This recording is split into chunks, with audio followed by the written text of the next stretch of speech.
Great to meet everybody. How is everyone doing? Enjoying the conference? Yes. Having a good time? Anyone here not from Calgary? Oh, most of the room. That's awesome. Anyone here not from Canada? Even better. That's great. First time in Canada, anyone? First time in Canada. That's wonderful. I hope you get a chance to see Calgary. If you're not familiar with the city, I've been fortunate. I've been based out of Calgary for over 20 years. I've had a chance to work all over North America, but this has been my home base, and it's really a good city. It's very dynamic. It's very business-minded. It's entrepreneurial. It's young. I think it's exciting. And so I think it's a great city to learn about right livelihood, which is what we're going to do today. My perspective on right livelihood. So why have they asked me to do this? Well, it's not because I'm a Buddhist scholar, because I'm not. There are certainly a lot of people here that know a lot more about the history and wisdom of Buddhism than I will ever know. And I did get introduced to it in university, but that was a long time ago. I did a little bit of study in Buddhism when I was getting a philosophy degree, actually here in the University of Calgary.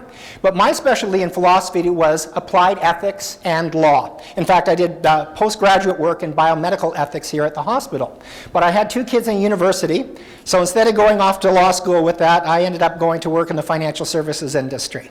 And I think that's one of the reasons that I've been asked to do this today, is a very significant part of my professional career, which is now approaching 30 years. I always have the introducers say over 25 years, and my wife said never change it from that, because it's just going to make you sound older and older than you already are. So we'll kick with the 25 years, but I've been at it a long time. And the last several roles have been basically ethics and compliance related. So I'm one of the people in Canada that designs and delivers the mandatory ethics classes for the financial services industry. And so I do that in Canada, and some of the speaking I do is in the United States, and sometimes in Mexico, but usually Canada and the United States. So does that mean I know anything more about ethics than anyone else? I don't know. What it should mean, though, is that I take it very seriously. I'm very passionate about the topic, and I've spent a good portion of my life thinking about it. So hopefully that will show up in my presentation today. So what do I want to accomplish with you over the next 45 minutes? Well, one of the things I want to achieve is to give you my reasoning or my argument for why I think the topic of right livelihood is vastly underaddressed and underappreciated in contemporary Buddhism today. There is so much we can do with this topic. And I will also tell you why I think out of all the other aspects of the Eightfold Path, it's probably the area that could benefit the most from a contemporary discussion or visit. Then I'm going to tell you a little bit about where I think the discussion of right livelihood could be going. And then finally, I want to give you some suggestions on how you can take some of this information back to your home temple, to your community, because I want it to be practical for you. So maybe you'll get some ideas on aspects of my discussion that you think would resonate with your audience back home, and then maybe we can talk about that during the question period. So that's my objective. Let's get started on this right livelihood topic. The first thing I want to comment on is right livelihood as it relates to the other aspects of the Eightfold Path. There's two comments I want to make. First of all, is right livelihood is presented to us as an aspect of 8 subject areas. And these 8 subject areas are a path that's supposed to be taking us someplace. Where is that place? Some people might say enlightenment, or the reduction of suffering, or the increase of happiness, or joy, or gratitude, but it's a path of someplace, and it's not just a path for us, but a path that we're to encourage others to join us with. Does that sound right? Good. So one of the ways I look at right livelihood, and today's contemporary discussion of it, is I wonder, is it really, are the things that we're talking about really helping us reduce suffering and increase happiness? Well, sometimes I find that very lacking. I don't think we're really addressing it. For example, when we talk about right livelihood in the Jodo Shinsho tradition, it's usually in negative terms. That is, we talk about what not to do. Not what to do, but what not to do. Conduct yourself in your livelihood activity in a way that does no harm. Thank you very much for that. See? Oh, that's what makes you laugh. I was wondering. Silly humor. I'm going to have to remember that. When we think about right livelihood, though, I want to see something more positive, more what I should actually do. So merely not doing harm is not enough for me. I mean, I could sit in my basement like this and do no harm at all. But what did I do to reduce suffering and increase happiness by doing that? Nothing. So I think that we should be talking about right livelihood in positive terms. The other thing I want to point out about the Eightfold Path and right livelihood is usually when it's presented to us as a circle, as if to suggest everything's of equal importance. There's no start on the circle or end, yes? Except that when we read about right livelihood in contemporary discussions, it doesn't seem to be treated the same as the other ones. Very little is often said. I brought a little example here. This is an organization that creates Buddhist and Buddhist-related books for the marketplace. Shambhala, you might be familiar with it. And when we look at this particular brochure, there's about 100 books in here on Buddhism. How many books do you think are related to right livelihood? There's 2, both by the same author. So I bought them both, of course. I brought one with me. And it's a fine book. There's nothing wrong with the book. But it doesn't really talk about right livelihood very much. It talks about meditation and mindfulness, which is perhaps the most common discussion in Buddhism in contemporary Western society, mindfulness and meditation. And so when they talk about right livelihood in many ways, they don't talk about livelihood, they talk about how to bring meditation to the workplace or mindfulness to the workplace. And I think to myself, is that enough? What if I was a hired killer, an assassin? I got paid to kill people. But I did it very mindfully. And I focused on it, and I was in the moment. Did anyone watch Dexter on TV? Some of the younger people? Yes, Dexter was a killer, and he was very, very mindful and would meditate upon what he was doing. But does that make that livelihood right? No, of course not. There's got to be something more to this. The other thing I want to share with you is my belief that right livelihood, perhaps more than any other aspect of the Eightfold Path, could really benefit from a contemporary discussion. Why do I feel that way? Because if you look at the other aspects of the Eightfold Path, every one of the other aspects addresses a part of the human experience that really hasn't changed much in 2,500 years. How our mind works, how our bodies work, has not changed. We have not evolved that much.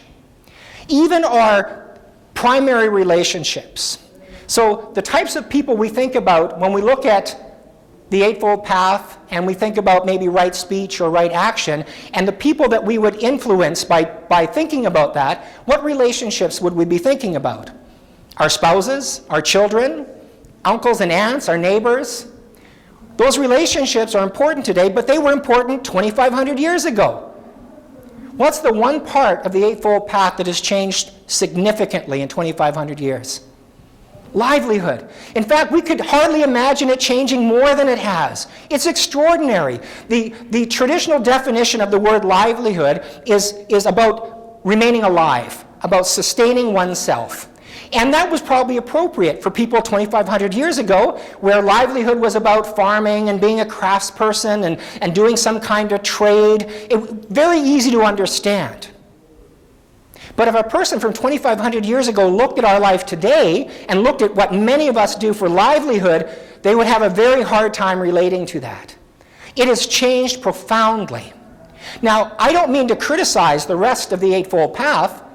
In fact, the reason that Buddhism is relevant is because we haven't changed a whole bunch as people.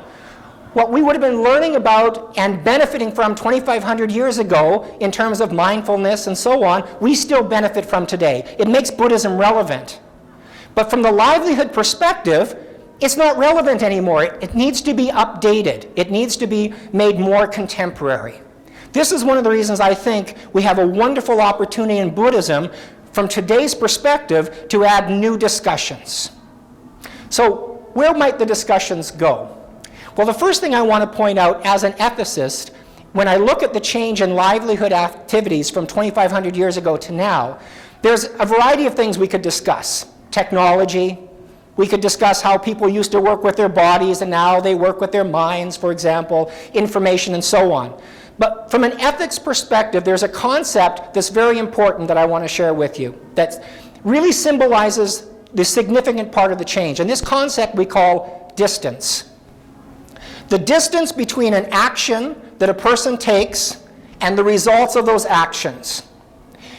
2,500 years ago, when a person engaged in livelihood activities, it was pretty clear who they were impacting by that. They were engaged in trade. If I traded some grain with you and you gave me a chicken, I got what that meant for you, and you got what it meant for me. And because the distance was fairly close, I could look at my action and how I engaged myself with you, and I could perhaps judge if this was right or not. Was I engaging in right livelihood or not? But the distance in today's environment between the actions that we do as livelihood and the results of those actions are vast. If we look at Alberta, for example, people in Alberta, many of them work in taking oil and gas out of the earth. But it doesn't end there. It gets refined in one location and then sent to another part of the world and gets involved in manufacturing. And then the manufacturing gets value added and put into shipping containers and sent into various distribution channels and show up in warehouses and stores and ultimately in people's homes at this incredible distance. It is so hard for many people today to look at the action that they're doing for livelihood and imagine all the various people that are affected by that. It also makes it very hard to judge livelihood activities if it's hard to judge the results. Or in Buddhist terms, we could say, as we contribute to the causes and conditions that affect people's lives today, it's hard to imagine where that's showing up. The other way distance has changed is in a very important way. We might call the first one distance by geography. This one's a little bit more complicated, but very important.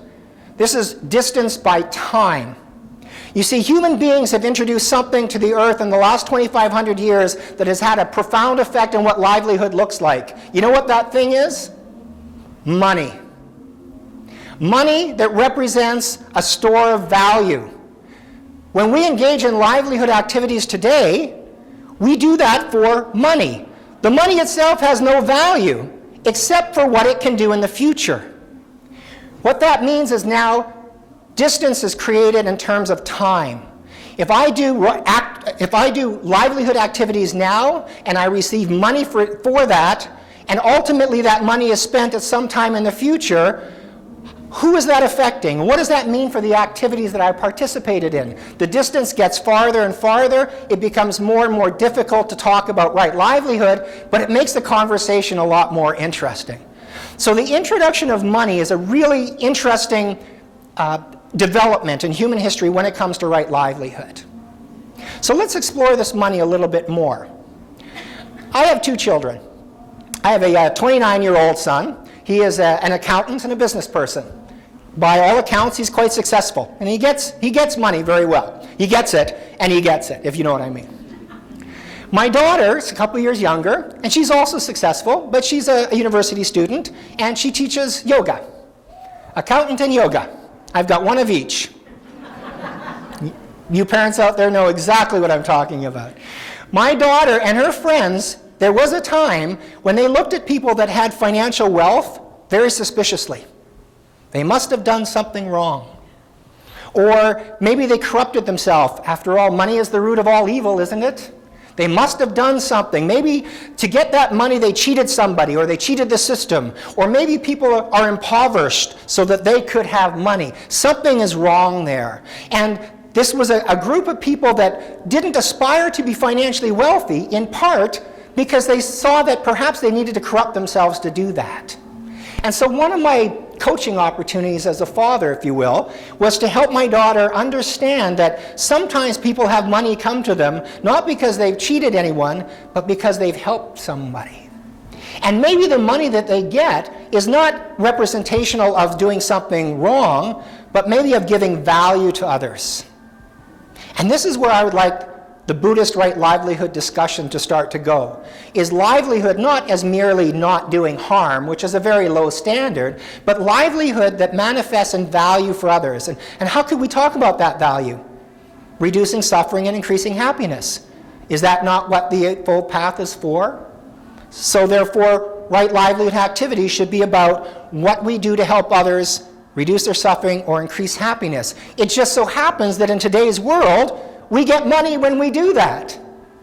It doesn't mean we should do it for the money, but we should not feel bad if becoming financially wealthy is a byproduct of increasing happiness in the world. In fact, maybe that should be a source of happiness for ourselves. Part of our own enlightenment is recognizing that we might become wealthy by increasing everybody else's happiness. Let's explore this a little bit farther. One of the themes for the conference is oneness, interconnectedness. And I want to connect up with that topic around money. Give me a second to do that. The way we approach this as a consultant in my industry is we talk about something called success theory.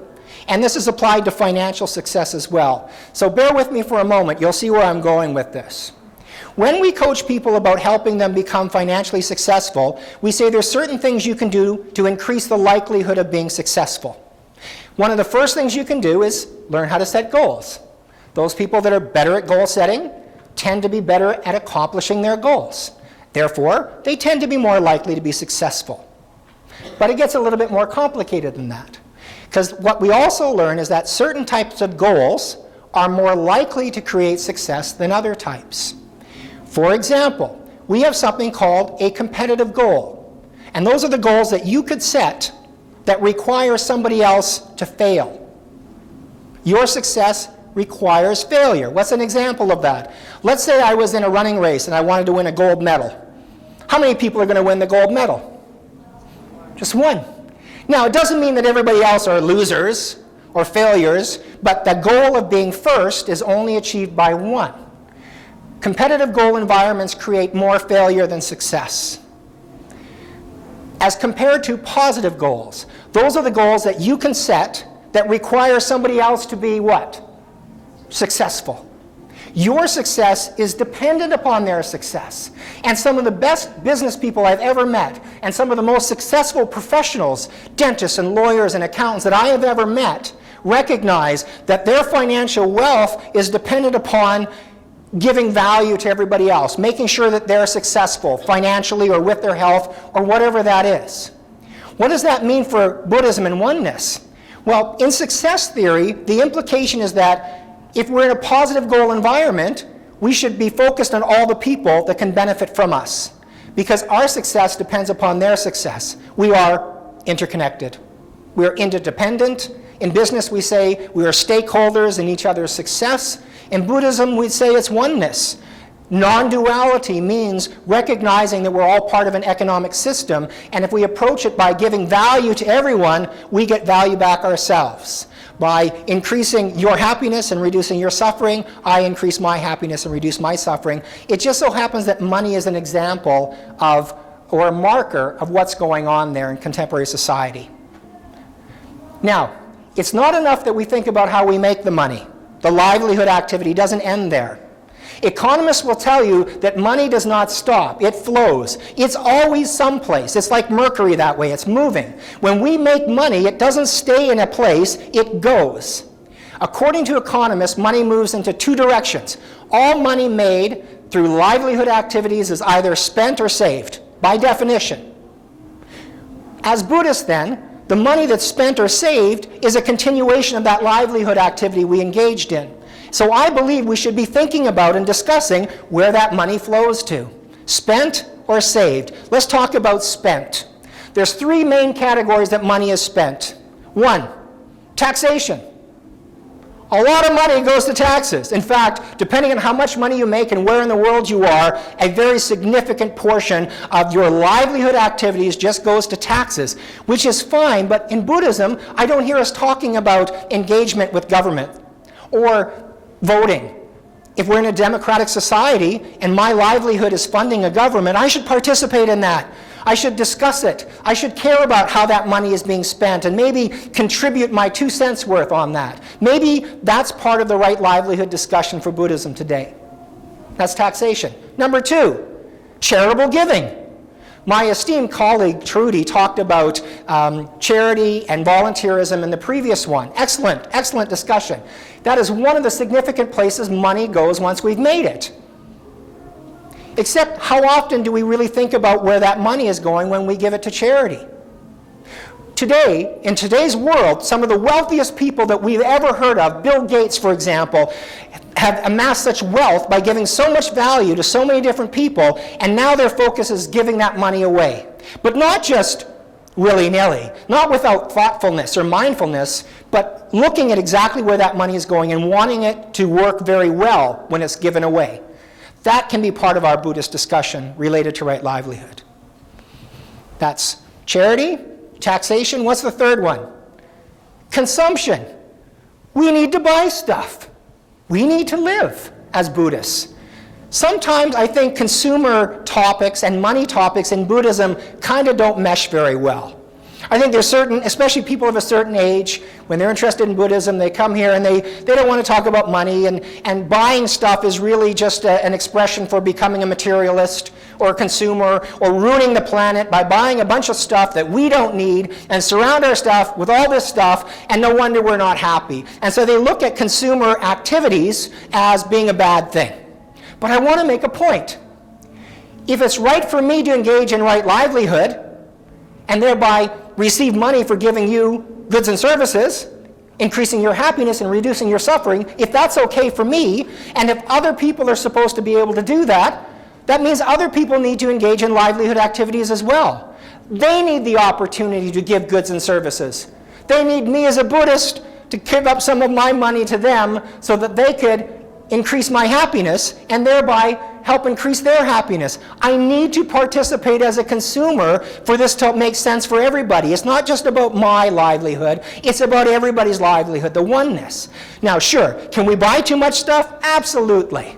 But to say that we shouldn't give up some of our money and participate in an economic environment is wrong-headed. It's, I believe, an important part of what the discussion could be today. We need to be consumers too. So, all the money made through livelihood is either spent or saved. Let's talk about saving now, investing. When I started in the financial services industry almost 30 years ago, I was a columnist in Vancouver, where I grew up, another beautiful city, by the way, and I would write about ethical investing topics. That was my big start in the financial services industry. And I've kept up that topic ever since. And one of the things I've noticed is as baby boomers have gotten older and a little bit wealthier, starting to think about their legacy and what good is all this money that they've saved, they're starting to think about how to put that money to work as an investor. We can make this part of the Buddhist discussion because it is the money we're earning from livelihood that is flowing to a business. What's the three ways that we can look at investing as Buddhists? Well, this is the three ways that everybody looks at investing when they're thinking about these things. So there's three basic strategies that's accepted. One is called positive approach. That is where an investor, maybe a Buddhist, looks at a business and says, I really like that business. I like what they're doing. They're increasing happiness and reducing suffering. I want to support that business by investing in it. It's okay if I make money from that, because everyone's becoming happier and suffering's being reduced, and that's all right. I do need to make some money, but isn't it nice that I'm doing some good by doing that? That's the first one. The second one is what we call a screen. That's where the investor, maybe a Buddhist, is looking at a business and going, I don't like what they're doing. I don't like their product, or I don't like their processes, so I'm not going to invest there. Or, if I had an investment there, I'm going to take it back. And I'm going to show them I'm not supporting you. That's called a screen. The third one is called an activist approach. That's where the investor sees something, they don't like it, but instead of withdrawing from it, they invest a little bit of money in that. So they can go talk to those people and tell them they don't like what they see. They behave as activists. They try to correct things. They try to improve things, if you will.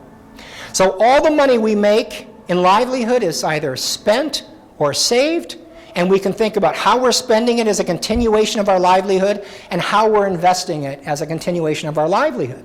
Now, in the investing side, it's even more important for those of us that have become very financially successful. Because at some point in our life, and this is the goal for many, is to have enough financial wealth that they're living off of it. That is literally their livelihood. So literally, they should be thinking about what right livelihood means when they're living off of their investments. It's very important. So I said I would do three things in this session. I would give you a suggestion on why I thought the topic of right livelihood was underappreciated, where we could bring contemporary discussion to it. Hopefully I've accomplished that. I also said that I would talk about directions that I thought Right Livelihood could go in terms of discussion for us. And we talked about how to make money, financial success as a result of giving value to others, spending that money or saving that money.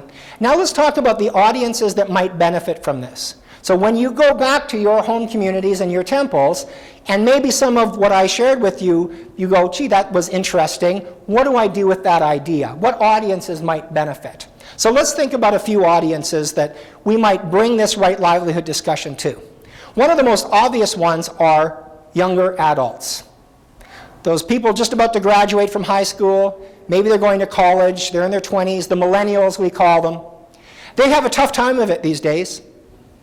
In fact, they've got so much choice that they get anxiety over it. 2,500 years ago, did an 18-year-old wonder what they were going to do for a living? No, their livelihood choices were very few. But today, they're overwhelmed by choice. So they feel anxious about the part-time job they have, or what career they should go into, or what education they should get. And one of the things we can do as not only as Buddhists, but as mature adults, is maybe bring this discussion to that age group and talk to them about making career or educational choices in terms of the number of people that they help, the significance of the value that they bring to those people. And that could be anything. You know, an example might be a person that makes music, and they create a nice piece of music and they record it, and they start sharing it throughout the world on radio and the internet. And maybe the music is okay. It's a nice 2-minute piece of music, and it gives a little bit of joy to people. But so many people hear it, you can imagine the musician becoming very wealthy. They gave a little bit of value to a lot of people. On the other hand, you can have a person like a surgeon who is very good at life-saving procedure. And let's say that she doesn't help millions of people with this, but she helps hundreds or thousands. We can imagine that surgeon being very wealthy. Not by the number of people, but by the significance of the value. Saving a life is a lot of value. So we could perhaps bring these ideas to young people within this context of right livelihood and say, you know, hey, let me help you think about your career choices, or let me help you appreciate your job that you're getting or pursuing in terms of how many people are you helping, and recognize that it's okay if you make money doing that. It's okay. That's one audience. Let's talk about another audience. People that work in businesses, corporate America, corporate Canada, managers, those people who are managing the millennials, the 20-somethings. Those managers need the millennials to engage. There's a lot of discussion today that millennials are not really into it, they don't know what they want to do, they think differently, and the managers need them to be productive and hopefully happy workers. But one of the challenges they have is a young person doesn't see where they fit in this vast value distribution system. Remember that distance, that geographic distance and time distance is so vast that a thing that a young person is doing here, they may not get how that makes somebody over there happy or increases happiness. A manager can help the workers understand where they fit in that value delivery system. Help the workers see that what they're doing is contributing, if it is contributing to happiness and reducing suffering. Now, how about those people that run those companies? Those are some of the clients I have as a consultant. I deal with boards of directors, medium-sized to larger businesses, and they also have challenges, and maybe they could get something out of this right livelihood discussion. For example, one of the things we do at the corporate level is talk about corporate culture, integrity of the firm, compliance systems, which means doing the right thing for the client or for the consumer. Maybe so that the regulators are looking at it and going, you guys are doing a good job. Those are the kinds of concerns the people that run these companies have. Or entrepreneurs that are starting new companies are looking for new ways of bringing value to the marketplace. Their challenge is determining what their value proposition is and how to communicate that to the market, how to communicate that to investors or to their staff. And so they could benefit from a discussion of right livelihood as a means to success. How about the older people? They've gone through their careers and now they're transitioning to a different stage in their life. We call that perhaps retirement. You know, we talk about right livelihood, but no one talks about right leisure. Why is that? You know, because I think when they created the right livelihood topic 2,500 years ago, nobody retired, right? You know how old the idea of retirement is, just out of curiosity? A lot of people believe it was introduced in the 1800s in Germany by Otto von Bismarck. He created the first pension in the modern world. And a lot of people think that that was the beginning of this idea that regular people might reach a point in their life where they didn't have to work. Before that, it was never a conversation. Today it is. Now we have people transitioning from livelihood activities to leisure activities, and a lot of those people are not happy. They think that happiness is going to occur when they get out of work, and then it doesn't. And yet we see the people that figured out while they were working how to be happy by giving value to others and feeling joy in the fact that they've helped other people, and then they get to the point in their life where maybe they could retire, and they say, why would I want to retire? Why would I want to stop helping people and increase their value? Why would I want to disengage from that? So now one of the great topics of conversation out there is helping an older person find the right level of work engagement so they can continue to give value and continue to feel good for what they're doing as well and not completely disconnect from that. The last topic for those people will be the legacy topic. So if retirement was the big topic for baby boomers up until now, baby boomers are now between about 50 and 70 in North America, and they're going to start to think about what happens when they die. And all this wealth that they've got and the financial resources they've amassed, hopefully through right livelihood, let's hope that they got it the right way, now they can contemplate about what to do with that. And how do they make their last financial activities mean the most in terms of creating happiness and reducing suffering. So, I think this right livelihood topic can be so much more than it's been.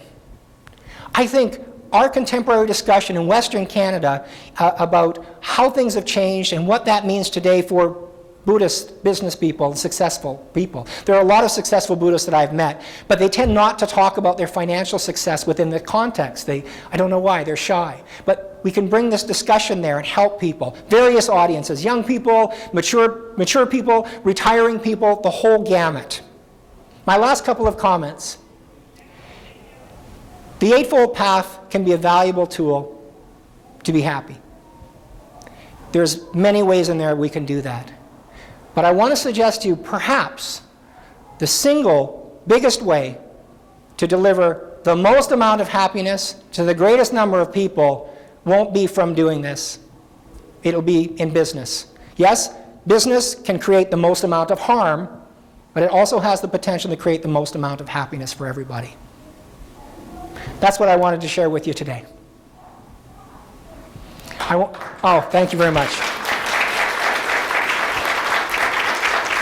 Very generous of you. Thank you.